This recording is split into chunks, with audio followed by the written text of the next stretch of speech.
எல்ரைட்டு குமார் அவர்கள் தயாரித்து என்னுடைய தம்பி வெற்றிமாறன் எடுத்த விடுதலையினுடைய 2ஆம் பதிப்பு இது. முதல் இதில் பார்த்தோம், அதை எல்லாருக்கும் ஒரு எதிர்பார்ப்போடு அதை முடிச்சிருந்தார். இப்போ 2ஆம் பாகம் வந்து வெளியாகி ஓடிக்கிட்டு இருக்கு. இது ஒரு படம் அப்படின்னு நம்ம சொல்கிறத விட, ஒரு அடிமைப்பட்டு ஒடுக்கப்பட்டு வீழ்த்தப்பட்டு கிடக்கிற நம்ம இன மக்கள்னு இல்லை, உலகம் பூரா இருக்கிற எல்லா மானுட சமூகத்திற்குமே ஒரு விழிப்புணர்வு பெற்று எழுச்சி பெற்று ஒன்றிணைந்து போராடினால்தான் உரிமையை கொஞ்சமேனும் மீட்க முடியும், காக்க முடியுங்கிறதுக்கான ஒரு குறியீடு தான். புரட்சியாளர் அண்ணல் அம்பேத்கர் அவர்கள் வரலாற்றில் புறக்கணிக்கப்பட்ட இனத்தின் மக்கள் ஒரு நாள் தங்களுக்கான வரலாற்றை தாங்களே எழுதுவார்கள்னு சொன்னது ஒரு குறிப்பிட்ட சமூக இன மக்களுக்கானதில்லை, உலகம் பூரா இருக்கிற மானுட சமூகத்துக்கானது தான். இழந்துவிட்ட உரிமைகளை பிச்சை கேட்டு பெற முடியாது, போராடித்தான் பெற்றாக வேண்டும் என்றும் அவர் போதித்ததும் ஒரு குறிப்பிட்ட ஒரு கூட்டத்துக்கு இல்லை, மொத்த மானுட சமூகத்துக்கும் தான். அப்படியான ஒரு படமாக தான் இதை நீங்கள் ஒரு படம்ங்கிறத ஒரு பாடம், ஒரு படிப்பினை, ஒரு புரட்சிகர ஒரு போராட்ட வரலாற்றை கொண்ட ஒரு புதினம்னு சொல்லலாம். ஒரு நாவல், ஆங்கிலத்தில் நாவல், ஒரு புதினம் அப்படி தான் சொல்லணும். அதில் இருக்கிற உரையாடல்கள்லாம் வந்து ஒவ்வொன்றும் வந்து விலை மதிப்பிட முடியாத வைர கற்களாக தான் நான் பார்க்குறேன். வெறும் வார்த்தைகள், சோடனை மிகுந்த சொற்களாக நான் பார்க்கல. அது நீண்ட காலமாக அழுத்தப்பட்ட, எப்படி வைரம் அது நிலக்கரியாக மாறுதோ, மரம் செடி கொடிகள் தான் மக்கி வெப்பத்தாலும் அழுத்தத்தாலும் வந்து கரியாக மாறுது. அது மாதிரி நீண்ட காலமாக வலி, காயம், துயரம், துன்பம் இதை தூக்கி சுமந்து வந்த மக்களினுடைய அந்த வலியின் மொழி தான் இந்த படத்தில் இருக்கிற உரையாடலாக நான் பார்க்குறேன்.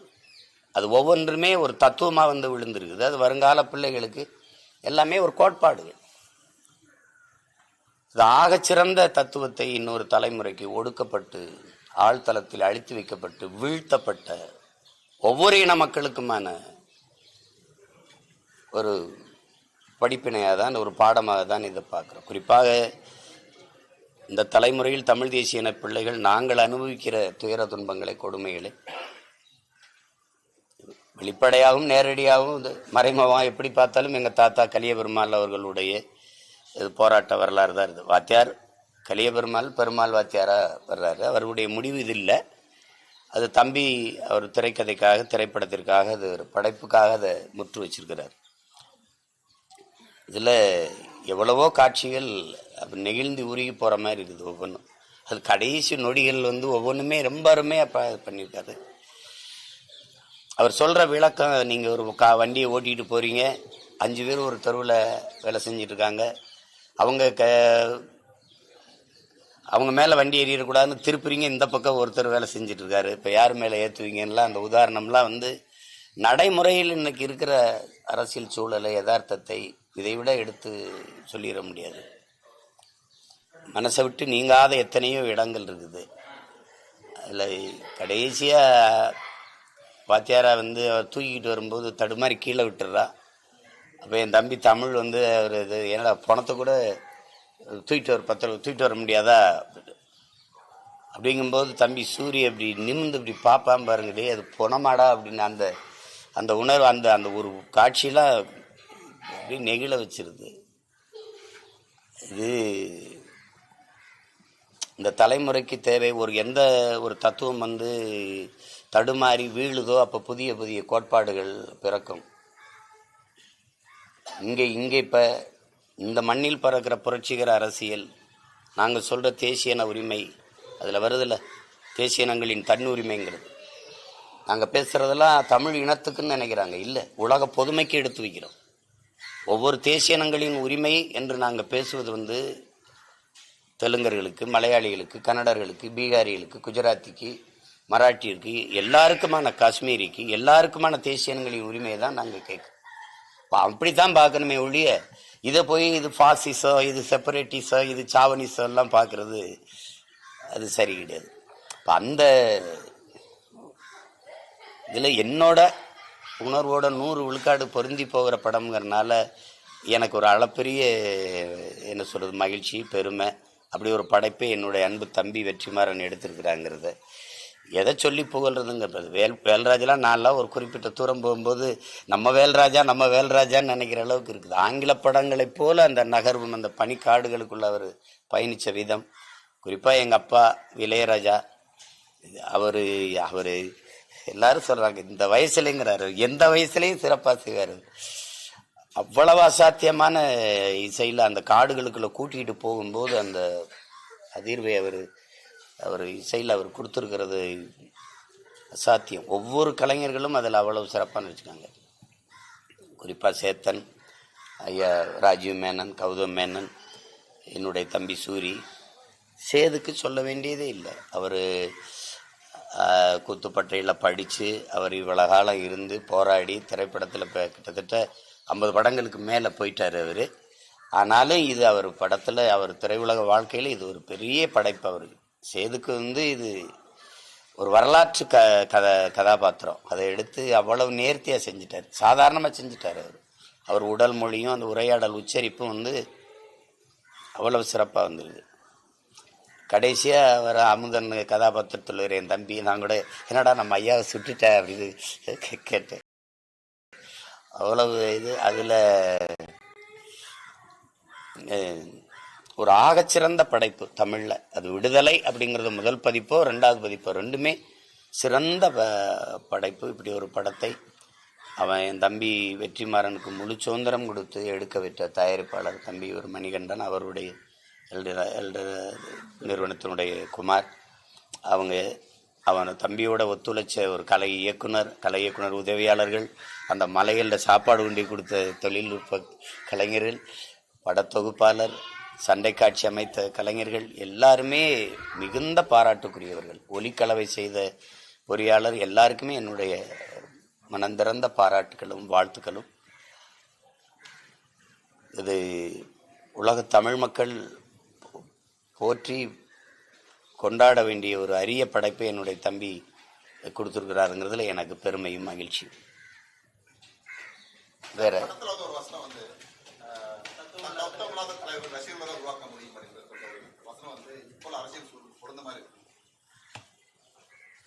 அது அந்த உரையாடலில் இவ்வளவு உரையாடல் இருக்கு, அதை மட்டும் எல்லாரும் குறி வச்சு கேட்குறீங்களே, ஏதோ அர்த்தம். அது இந்த படத்தில் வர்றதுன்னு இல்லை. அது நீங்கள் எதையோ ஒன்று எடுத்துக்கிட்டு பேசக்கூடாது. யதார்த்தமாக நீங்கள் பாருங்கள். தனி மனிதன் தலைமை இருக்கக்கூடாது. தனி மனிதனை அபிமானங்களை வைத்து தலைமை இருக்கக்கூடாது. எந்த ஒரு போராட்ட வரலாறும் எதுவுமே தத்துவத்தை தான் தலைமை இருக்கணும். இப்போ எங்கள் முன்னோர்களை எடுத்துக்கிறோங்க. எங்கள் முன்னோர்களை இப்போ அரசியல் தலைமையில் எடுத்துக்கிறோங்க. கியாபி விஸ்வநாதன், அண்ணல் தங்கோ, எங்கள் ஐயா, எங்களுடைய கட்சியினுடைய நிறுவனர் தோற்றுனர் சீபா ஆதித்தனர், மாப்போ சிவஞானம் போன்ற எண்ணற்ற பெருமக்கள் வந்தாங்க. மறைமலை அடிகள், திருவிக்கா, இப்படி பல பேர் எங்கள் தத்துவத்தின் முன்னத்தியர்கள். அயோத்தியாச பண்டிதர், ரெட்டமலை சீனிவாசன், சிங்காரவேலர், ஜீவானந்தம், உங்களுக்கு தெரியும், தெய்வ திருமணம் முத்துராமலிங்க தேவர், எங்கள் பாட்டனார் வஉசி, இப்படி எல்லோரும் முன்னோர்கள். ஆனால் அவர்கள் எல்லாம் முன்வைத்த கோட்பாடுகள் தான் இன்னும் வாழ்ந்துக்கிட்டு இருக்கே ஒழியா, அதை தான் நீங்கள் பார்க்கணும். அதை தான் பார்க்கணும். இப்போ இதில் இருக்கிற நிறைய வார்த்தைகள் எங்கள் தலைவரே எங்களுக்கு கற்பிச்சதா. குறிப்பாக நீங்கள் அங்கே போய் நீங்கள் போங்க, உங்களுக்கு என்ன செய்யணும்னு தெரிய வந்துருங்கிறது எனக்கு அவர் சொன்னது தான் நான் பல தடவை சொல்லியிருக்கேன். இப்போ தனி மனிதனை அபிமானத்தில் தலைமை இருக்கிறதை விட்டுட்டு தத்துவத்தை தலைமை இருக்கிறது தான் உலகம் பூரா நிகழ்ந்திருக்கு. அந்த மாதிரி இப்போ இயக்கங்கள் தான் வென்றிருக்கு. அதை தான் அவர் சொல்கிறார். சரியான தத்துவ நிலைப்பாடு இல்லாமல் இருந்தால் இப்போ நீங்கள் எல்லாருமே நீங்கள் எங்ககிட்ட இருக்கிறீங்க, கூட்டணி வைக்காமல் எப்படி வெல்ல முடியும்னு. இது எவ்வளோ பெரிய தடுமாற்றமான ஒரு கேள்வி. ஒரு கட்சியோட நான் கூட்டணி வைக்கணும்னா நான் ஏன் தனியாக கட்சி வைக்கணும்? இதுக்கு உங்கள்கிட்ட பதில் இருக்கா? ஒரு கட்சி இருக்குது, அது ஒரு கோட்பாடை வச்சு போகுது. நான் ஒரு கட்சி வச்சிருக்கேன், நான் என்ன கோட்பாடை சொல்லி கட்சி ஆரம்பித்தேன்?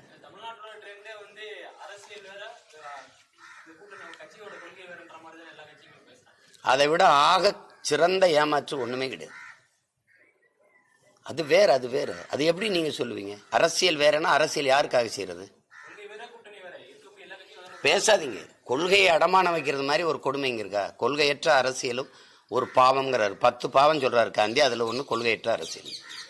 கூட்டணி வைக்கிறதுனா எந்த இதுல போய் எந்த இதுல அதுல கூட்டணி வைக்கிறீங்க? அப்ப தனிய கொள்கை இதுக்கு அந்த கட்சியோட போய் சேர்ந்துட்டு போயிடலாமே. அந்த கட்சி எந்த கட்சியோட கூட்டணி வைக்கிறோமோ 10 கட்சிகள் சேர்ந்து ஒரு கட்சியோட கூட்டணி வைக்கும்போது தனித்தனியா கட்சி தேவையில்லையே. அந்த வீட்டுல தான் சாப்பிடுவோம், அந்த வீட்டுல தான் உறங்குவோம்னா தனியா உங்களுக்கு வீடு எதுக்கு? அந்த வீட்டிலே குடியிருந்துட்டு போலாம்ல. கேட்டா கட்சியை காப்பாற்றணும் அப்படிம்பீங்க. கட்சியை காப்பாத்துறது லட்சியமாகி போனால் எந்த லட்சியத்தை காப்பாற்ற கட்சி ஆரம்பிச்சிங்கிற கேள்விக்கு உங்கள்ட்ட பதில் இருக்கா? நீங்க வரலாற்று சாதனைகள்ல கெஜ்ரிவால் கூட்டணி இல்லாம எப்படி வெல்ல முடிஞ்சது சட்டசபை தேர்தலில்? சொல்லுங்க, எப்படி வெல்ல முடிஞ்சது? 14 தேர்தலில் அம்மையார் ஜெயலலிதா தனியா நின்று 34 37 ஏட அப்படி வெல்ல முடிஞ்சது. அதெல்லாம் இங்க சிக்கல். அது இல்லை, தனியா நின்று வெல்ல முடியாதுங்கிறது சமரசம், ஒரு காம்ப்ரமைஸ். அதுக்கு கொஞ்சம் நீண்ட நாள் காலம் கொடுக்கணும், செலவு, அதுக்கான காலத்தை விலையா கொடுக்கணும், உழைப்பை கொடுக்கணும். அது தற்காலிக தோல்விக்காக நிரந்தர வெற்றியை இழக்கிறது. அதனால அது அந்த சமரசங்கள் வந்துருது. அதனால நீங்க எடுத்தோடனே என்னன்னா அந்த இப்படி சொல்றாரு தத்துவம் இல்லாத தலைமை அப்படின்னு. அது தத்துவம் இல்லாத தலைமைன்னு யாருக்கு இல்லை, எனக்கும் சேர்த்துத்தான், நாளைக்கு வந்தாலும் உங்களுக்கும் சேர்த்துத்தான். ஒரு என்ன கோட்பாட்டை முன்வைக்கிறீங்களோ அதில் சமரசம் இல்லாத இறுதி வரை உறுதியாக நின்று போராடுகிறீங்களா, தோல்வியோ வெற்றியோ அதில் நிற்கிறீங்களா, அதை வச்சுதான் உங்களுக்கு மக்களுக்கு ஆதரவும் அதை ஏற்கிறது எதிர்க்கிறது முடிவு செய்யப்படும். அதனால அது அந்த உரையாடலை நான் ஏற்கிறேன். அது மிக சரியா சொல்லியிருக்கிறாரு, சரியான நேரத்தில் தம்பி சொல்லியிருக்கதா நான் நினைக்கிறேன்.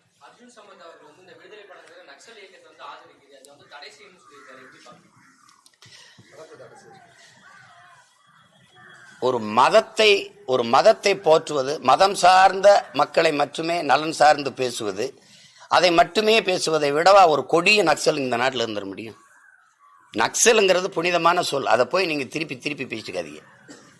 நீங்க நக்சல் எப்படி உருவானான்னு சொல்லுங்க. இதுல காட்டப்படுற நக்சல்னா இந்த படம்ங்கிறது இங்க பாருங்க, ஒரு போராட்டக்காரன், ஒரு போராளி எங்க வாரான், இவன் ஏன் கத்துறான்னா சும்மா கத்துவானா, வலிக்கிறதுனால கத்துவான், ஒன்னும் பசித்து கத்துவான், வலியினால கத்துவான், அப்படித்தானே?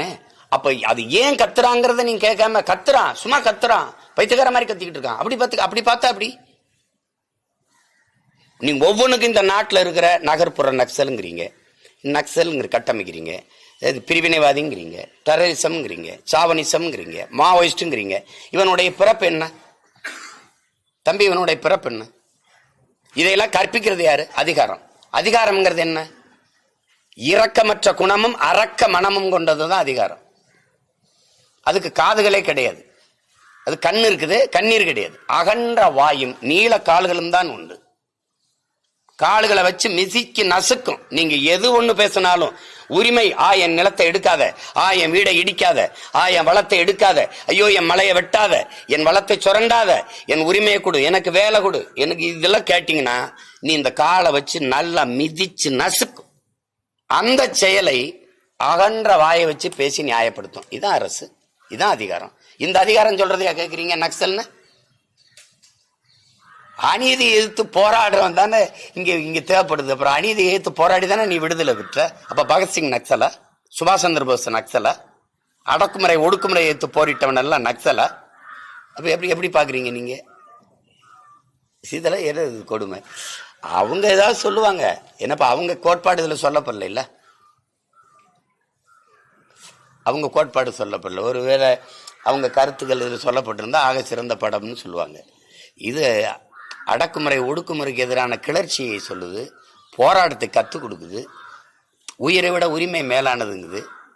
நாங்கள் ஏற்றுக்கொண்ட தத்துவங்கள் என்ன? சரணடைஞ்சு வாழ்வதற்கு சண்டையிட்டு சாகலாம், அடிமை வாழ்வினும் உரிமை சாவு மேலானது. இந்த கோட்பாட்டில் வளர்ந்த பிள்ளைகள் அது அடிமைப்படுத்தி அதிகாரத்தை செலுத்துகிற கூட்டத்தில் இருக்கிறவங்களுடைய மொழி அது, அது கருத்து, அது போய் பேசிட்டு கொண்டதில்லை.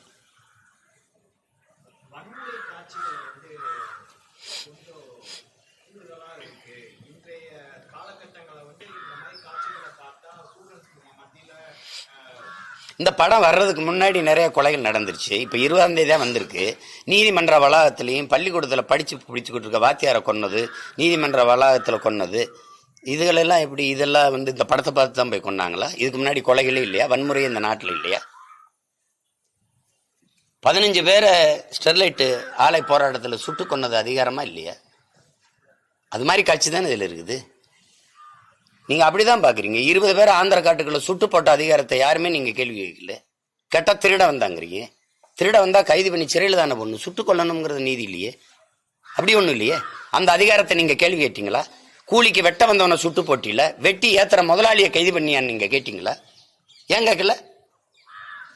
ஏன் கேட்கல? நீங்க எல்லை தாண்டி வர்றான்னு என் மீனவனே சுடுறியே, கேரள மீனவன் எல்லை தாண்டி வர்றானான்னு கேட்டீங்களா? வர்றான், ஏன் நீ சுடல? ஏன் நீ கைது பண்ணல? அப்ப எல்லை தாண்டி வர்றவன் மீனவங்கிறதுல அவன் பிரச்சனை, தமிழன்கிறதான் பிரச்சனை. இப்ப நான் கேட்கிற மொழி புரியுதா? அப்ப என் வழி உங்களுக்கு உணர முடியும். அப்புறம் இது வந்து கற்பனையில் எடுக்கப்பட்டிருக்கா? சொல்லுங்க, எடுக்கப்பட்டிருக்கா? நீங்க வீரப்பனை தேடுற வேட்டையில எத்தனை நூற்றுக்கணக்கான பெண்களை வன்புணர்வு பண்ணீங்க? எவ்வளவு பேரை காணா பணமாக்குனீங்க? அப்போ யாரு? அது தெரியாது. இது வந்து முதலமைச்சர் பாக்குறதுக்கு எடுக்கிறல்ல, ஒவ்வொரு குடிமகனும் பாக்குறதுக்கான படம் இது. அதுதானே அப்படித்தானே எடுத்திருக்குது. அவர் பார்க்கலாம், நேரம் இருந்தா பார்க்கலாம். அது எல்லாரும் பார்க்கறது தானே எடுத்திருக்கு படத்தை. யாரும் பார்க்கக்கூடாத கருத்தை ஒன்றும் தம்பி எடுத்து சொல்லி இல்லை, யாருக்கு எதிரான கருத்தை ஒன்றும் சொல்லி இல்லை. நடந்த சின்ன சின்ன நிகழ்வுகள், இந்த தமிழ்நாட்டில் நடந்த நிகழ்வுகள், அங்கங்கே நடக்கிற மானுட குலத்திற்கு ஏற்படுகிற இன்னல்கள், அதை எதிர்த்து போராடிய போராட்டங்கள், அது எல்லாமே இந்த கதையில வெளிப்படுதில்ல. அதை தான் நீங்க பார்க்கணும்.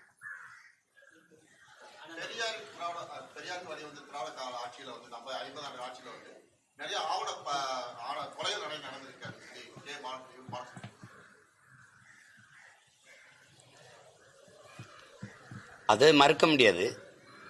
இந்த பெருமையை வந்து சாதியில் வச்சதுதான் பிரச்சனை. இந்த இந்த இனத்திற்கு எப்படின்னா, திட்டமிட்டு மொழிப்பற்று இனப்பற்று சாகடிக்கப்பட்டு சாதி பற்று மதப்பற்று ஊற்றப்பட்டதுனால எல்லா பெருமையும் இதுக்குள்ள இருக்குதுன்னு வச்சுட்டதுனால அது போத. அது ஐயா பெரியார் அவர்களே சொன்னதுதான், மார்க்ஸ் போன்ற மேதைகளும் சொன்னதுதான். இந்த கள்ளு சாராயம் மற்ற போதைப் பொருளா அது குடிச்சாதான் ஏறும், தொட்டு நாக்கில் வச்சாதான் ஏறும். இந்த சாதி மதமும் சொன்ன உடனே ஏறிடும். கள்ளு சாராயம் குடிச்சவன் வந்து படுத்து எந்திரிச்சானா தெளிஞ்சிருது. ஆனா சாதி மத போதை ஏறினா செத்து பாடையில போய் சுடுகாட்டில் அடக்கம் பண்ணாலும் போகாது. ஏன்னா ஒவ்வொரு சாதிக்கும் சனி அடக்க சுடுகாடு இடுகாடு இருக்குது.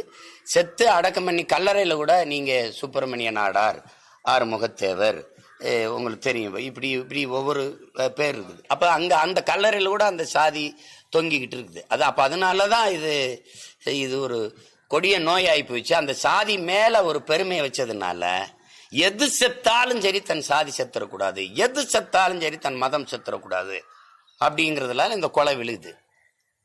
அது எங்கிருந்து ஆரம்பிக்கணும்னா, வகுப்பறையிலிருந்து, அறிவு கருவறையிலிருந்து, அந்த பிஞ்சு நெஞ்சுகளில் இருந்து நல்விதைகள் தூவப்பட்டு அது வரும்போதுதான் அது சரியா வரும். அதுக்கான இது இல்லை நம்மகிட்ட, அப்படி அமைப்பு இல்லை. அது இந்த ஆணவ படுகொலைன்னு நீங்க சொல்றீங்க. இப்ப சாதிய கொலைகள் எல்லாமே நிறைந்த போதையில் நிகழ்த்தப்படுது. சமூகத்தை வந்து சாதிதான் மரியாதை. பழனிவாரதி அவர்கள் சொன்னதுதான், சாதிதான் சமூகம் என்றால் வீசும் காற்று விஷமாகட்டும் தான் சொல்ல தோணுது. சாதியில தான் பெருமைன்னு வச்சுட்டதுனால நம்ம பொண்ணு அவனை கட்டிட்டு போயிடுச்சுன்னா நம்ம எப்படி சமூகத்துல தலை காட்டுறது? இது ஒரு கர்மம் இருக்குல்ல இங்க, அதுக்கு தான் இந்த கொலைகள் நடக்குது. அதை கடும் சட்டம் மூலமா தான் ஒழிக்கணும். அப்படி சாதி மறுப்பு மத மறுப்பு திருமணங்கள் செய்தவர்களுக்கு, அவருடைய குழந்தைகளுக்கு வேலை வாய்ப்பில், கல்வியில், எல்லாவற்றிலையும் முன்னுரிமை கொடுக்குற சட்டம் இயற்றி வரும்போது கொஞ்சம் கொஞ்சமாக செத்துரும்.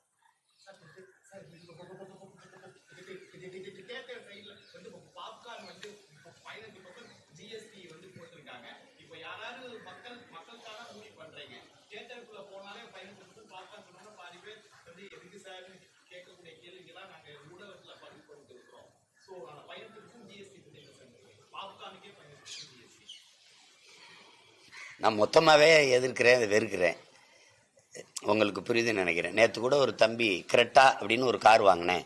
கார் இந்த மயிலுந்தின் விலை 13 லட்சம், ஆனால் இது 15 லட்சம் அதுக்கு வரி மட்டும் கட்டியிருக்கேன் அப்படிங்கிறாப்புல.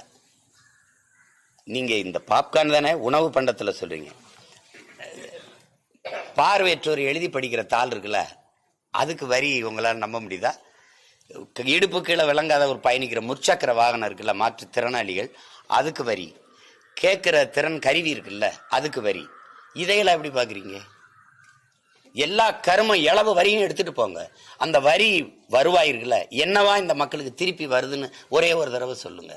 அதை தான் நான் பல காலமாக கேட்குறேன். இந்த நாடை நீங்கள் எப்படி பார்க்குறீங்க? குழந்தைகள் சாப்பிட்ற பிஸ்கட்டுக்கு 18 விழுக்காடு வரி, தங்க பிஸ்கட்டுக்கு 3 விழுக்காடு தான் வரி. அந்த 3 விழுக்காடு வரியை விதிக்கலாமா வேணாமாங்கிற விவாதம் 3 நாள் நடந்ததுன்னா உங்கள் யாரால நம்ப முடியுதா? யாராலே நம்ப முடியுதா? இப்போ யாருக்கான அதிகாரம் கட்டமைக்கப்பட்டிருக்குன்னு பாருங்க. பாப்கானையும் விட கொடுமையெல்லாம் இருக்குது. அது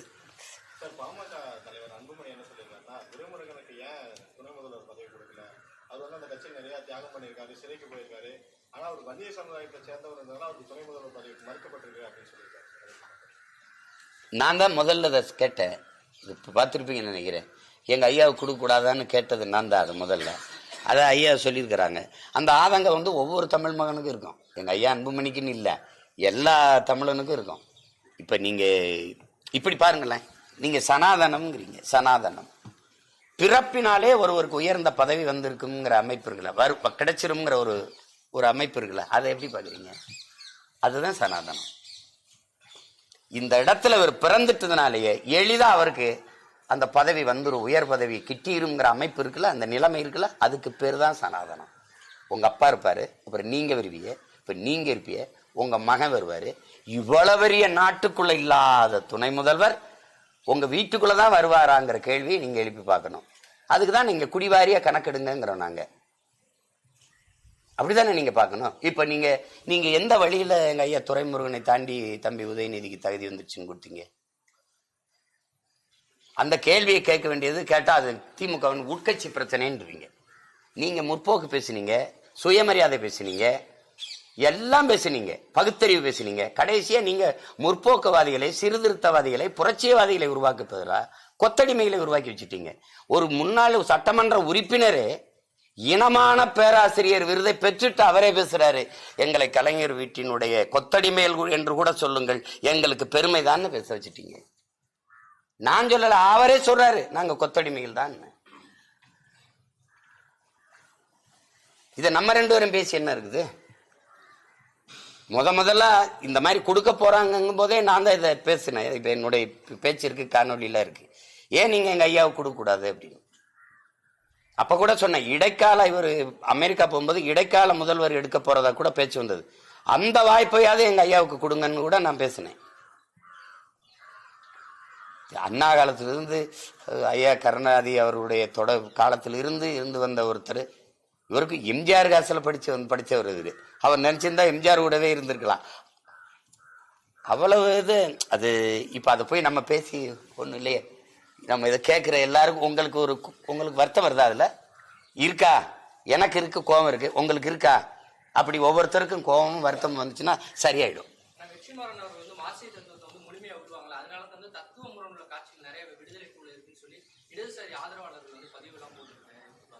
என்ன தத்துவம்? அந்த இடதுசாரி தோழர்கிட்ட கேளுங்க, உங்க தத்துவம் என்னன்னு கேளுங்க. இல்ல உங்க தத்துவம் என்ன சொல்றது? நீங்க ரஷ்ய அதிபர் ஜோசப் ஸ்டாலினை இங்க இருக்கிற மு.க. ஸ்டாலின் 2 ஒண்ணு நினைச்சுக்கிறது தவிர உங்களுக்கு வேற ஏதாவது தத்துவம் இருக்கா? வேற ஏதாவது தத்துவம் இருக்கா? தம்பி, அன்னைக்கு நீங்க காம்ரேட், இன்னைக்கு நீங்க கார்பரேட். உங்களுக்குள்ள என்ன? நீங்க என்ன தத்துவத்தை பத்தி பேசுறீங்க? நீங்க எந்த தத்துவம் உங்கள்ட்ட உயிர் போட இருக்கு? எந்த தத்துவம் இருக்கு? தேசியனங்களின் உரிமைக்கு நிக்காதவன், உரிமைக்காக போராடாதவன் ஒரு ஜனநாயகவாதியே இல்லை. அவன் எப்படி கம்யூனிஸ்டா இருக்க முடியும்னு கேட்டது லெனின். நீங்க தேசியனங்கள் உரிமைக்கு உங்களுக்கும் 10,000 கிலோமீட்டர். தேசிய உரிமைக்கு நிக்கிறீங்களா நீங்க? நான் அதை கேட்டால் லெனின் சொன்னதை இன்னைக்கு பொருத்த முடியாதுன்னு. லெனின் சொன்னதை பொருத்த முடியாது. நீங்க சொல்ற இலவகர் மந்திரத்தை எங்க போய் பொருத்துறது? எந்த இடத்துல நீங்க நிக்கிறீங்க?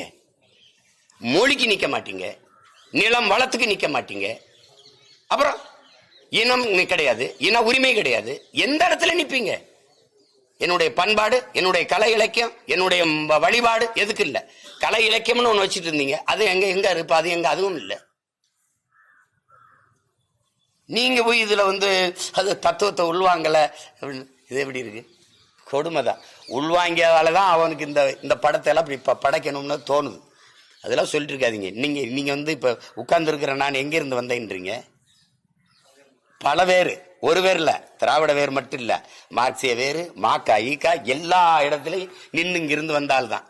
5 விரல், ஒரு விரல் பிடிச்சு நடக்கல, 5-6 விரல் பிடிச்சு நடந்தாலும் கடைசி அங்கே வந்து நிக்குது தேசிய உரிமை அப்படின்னு வந்து நிக்குது.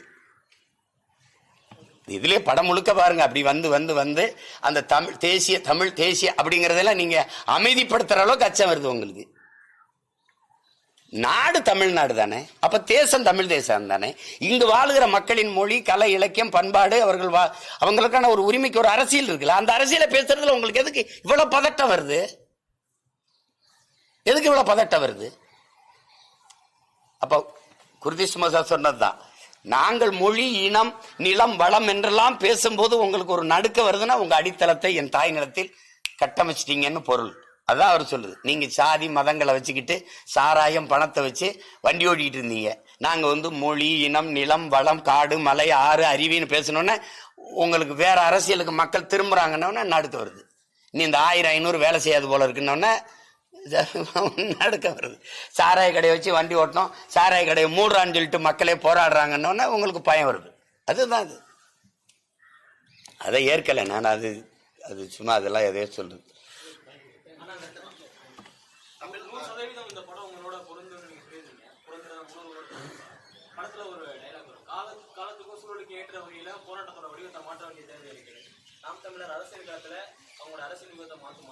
இல்ல இல்ல, மாத்தினதுனாலதான் நான் எங்க தலைவர் வழியிலிருந்து, எங்க தாத்தா வழியிலிருந்து, எங்க அண்ணன் தமிழரசன் வழியிலிருந்து இங்க வந்தது. இந்த உட்கார்ந்து இருக்காருல்ல, இவருடைய அப்பா தான் அது வாத்தியாரு. இவரும் இவரோட 13 வருஷம் சிறையில் இருந்தவர். இவருடைய மனைவி எங்க தாத்தாவோட மருமகள். இவர் சிறையில் இருக்கும்போது பொண்ணு கொடுக்கல யாரும். அவங்க சின்ன வயசு பெண்ணு. சரி மாமாவை யாருமே கல்யாணம் பண்ணிக்கல, நான் பண்ணிக்கிறேன்னு சொன்ன மகள் தான். நீங்க கவனிங்க, எங்க தாத்தா வந்து எங்க தாத்தா முத்துராமலிங்க தேவர் மண்டபத்துல ஒரு நிகழ்ச்சி. அப்போ அது ஒரு சிவப்பு துண்டை போட்டு இப்படி உட்கார்ந்துருந்தாரு. அப்போ நான் சின்ன ஆள், ஒரு 25 வருஷத்துக்கு முன்னாடின்னு வச்சுக்கிறீங்களேன், அவர் இறக்குறதுக்கு கொஞ்சம் முன்னாடி. அப்போ அவர் என்னை இங்கிட்டு ஓடிக்கிட்டு இருந்தேன்னு கூப்பிட்டீங்க, வா இன்னொரு சோழனா பையிலிருந்து ஒரு புத்தகத்தை எடுத்து, இந்த புத்தகம் தான், இதை வச்சுக்க, இதுதான் என்கிட்ட உனக்கு கொடுக்க என்கிட்ட இருக்குன்னாரு. அதை படிக்கும்போது கடைசி பக்கத்தில் எழுதிப்பாரு, மக்களை அணிதிரட்டி அரசியல்படுத்தாமல் புரட்சியை ஒருபோதும் முன்னெடுக்க முடியாது. தாத்தா சொன்னதை பேரன் செஞ்சுக்கிட்டு இருக்கீங்க. உங்களுக்கு புரியுதுன்னு நினைக்கிறேன். எங்க தலைவன் வந்து அந்த நிலத்துல ஆயுதத்தை வச்சு அடக்கி ஒடுக்கும் போது உங்களுக்கு எந்த மொழியில சொன்னா புரியுமோ அந்த மொழியில தான் நாங்க பேச முடியும்னால அது அவர் சொன்னதுதான். அப்ப சிங்களனுக்கு அவனுக்கு புரியுற மொழியில நம்ம பேச வேண்டியது இருக்குன்ட்டு அதை தான் மாசேத்துவங்க என்ன சொல்றாரு, மாவ சொல்றாருல்ல, நான் என்ன ஆயுதம் எடுக்கணுங்கிறத எதிரிதான் முடிவு செய்யறான். கருவியா கருத்தியல் புரட்சியா? அது இப்ப எங்க முன்னோர்கள் காட்டின வழியில அவங்க வந்து நாங்க இப்ப மக்கள் அரசியலுக்கு வரும்போது கருத்தியல் புரட்சி. என் தம்பி கூட கேட்டான், ரொம்ப டாக்கி, அதாவது உரையாடலா பேச வேண்டியது இருக்கேன்னு சொன்னான். கருத்தியல் புரட்சி தான் உங்களுக்கு வழின்னு வரும்போது பேசத்தானே ஆகணும் மக்கள்கிட்ட. ஆயுதம் ஏந்தி நிக்கிறவன் பேச வேண்டியது இல்லை. அரசியல் வரும்போது, மக்கள் அரசியலுக்கு வரும்போது மக்கள்கிட்ட கருத்தை விதைச்சாதான். மண்ணில் புரட்சி வரணும்னா மக்கள் மனத்தில் வரணும். மக்கள் மனத்தில் எப்படி வரும்? நல்ல கருத்து. ஆமா அவன் சொல்றது இப்ப ஒண்ணும் கிடையாது. நீங்க எல்லாருமே படம் பார்த்தோம், தம்பி படத்தை பார்த்தோன்னே என்ன செய்ய சொல்ற, இங்க சைலன்ஸ்ங்கிறதே சத்தமா தானே சொல்ல வேண்டியது இருக்குன்னு கை தட்டினா. ஏன்னா எல்லாருக்குமே தெரியுது, ஆனா ஒருத்தர் எடுத்து சொல்ல வேண்டியிருக்கு. என்னப்பா செய்ய சொல்ற, சைலன்ஸுங்கிறதே சத்தமா தானே சொல்ல வேண்டியது இருக்குது. இதயம் நோய்பட்டு போச்சுன்னா அறுவை சிகிச்சை பண்றது அது என்ன வன்முறையா? அது சிகிச்சை. அது மாதிரிதான் இதுன்னு சொல்றது இருக்குல்ல. அப்ப அதை சொல்லித்தான் அவனுக்கு புரிய வைக்க வேண்டியது இருக்கு. அதனால இப்ப நாங்க பாதை சரியா தேர்ந்து செஞ்சிருக்கோம். இதுல ஒரு சமரசம் இல்ல. நீ இன்னொரு 10 தேர்தல் கூட என்னை தோக்கடிய, நான் செத்தே போயிடறேன்னு வச்சுக்கிறேன். இப்ப என் முன்னோர்கள்லாம் இல்ல, ஆனா நான் வருவேன்னு யாராவது நினைச்சாங்களா? நானே நினைக்கல. நாளைக்கு இன்னொருத்தன் வருவான், எங்க நிக்கிற யாராவது ஒருத்தர் வரலாம். அததான் இந்த படம் சொல்லுது. தத்துவத்தை நம்பு, தனி மனிதனை தலைமை ஏற்காத, ஆக சிறந்த தத்துவத்தை தலைமையேற்று நில்லு.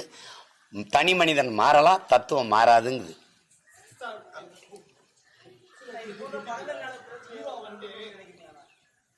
ஒரு சில ஹீரோக்கள் வந்து இந்த மூவிக்கான வாய்ஸ் கொடுத்துருந்தா இன்னும் கொஞ்சம் மக்கள் மத்தியில இன்னும் கொஞ்சம் ஸ்பீடா போய் சேரும். நான் நினைக்கிறேன் சூப்பர் ஸ்டாரா இருக்கட்டும், அது நானே கொஞ்சம் காலதாமதம். எனக்கு வந்து இந்த வெளியீட்டு நேரத்தில் இது என் தம்பியை பற்றி உங்களுக்கு தெரியும். கடைசி 3 மணி நேரத்துக்கு முன்னாடி தான் படமே கொடுத்தான். அந்த உங்களுக்கு பொருள் தெரியும் நினைக்கிறேன். அவன் அப்படி ஆள். அப்புறம் நான் எப்படி படத்தை பார்க்கறது? நான் பல வேலையில் திட்டமிட்டு போயிட்டேன். நேற்று பார்க்க வேண்டியது நேற்று வேலையாயிடுச்சு. இப்போ இதுக்குன்னே அவசரமாக வந்து பார்க்குறேன்னா நாளாயிடுச்சுன்னு பார்க்கலாம். பார்த்து எல்லாரும் சொல்லலாம். அது பாராட்ட மாட்டாங்கன்னு சொல்ல முடியாது. பாராட்டுவாங்க. பாராட்டுவாங்க.